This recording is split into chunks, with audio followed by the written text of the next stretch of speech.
മക്കളെ എല്ലാവരും സുഖാണോ? വരീൻ ഊണ് കഴിക്കാൻ. ഇന്ന് എന്താണെന്നറിയോ? ഉരുളക്കിഴങ്ങ്, മാങ്ങ, വഴുതിരിങ്ങ ഒക്കെ സാമ്പാറാണ് ഇന്ന് ഇട്ട സാമ്പാർ.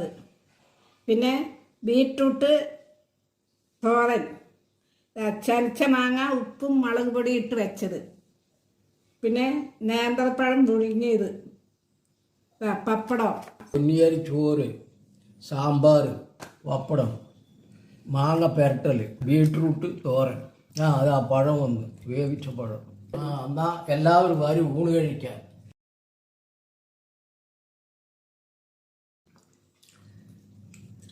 നന്നായിട്ടുണ്ട്, നല്ല രുചിയുണ്ട്. ഇതൊക്കെ ഇഷ്ടമായ ലൈക്ക് ചെയ്യണേ, ഇഷ്ടമായ കമന്റ് ചെയ്യണേ, സബ്സ്ക്രൈബ് ചെയ്യണേ. ഇനി അടുത്ത വീഡിയോയിൽ കാണാം. ബൈ. ബൈ.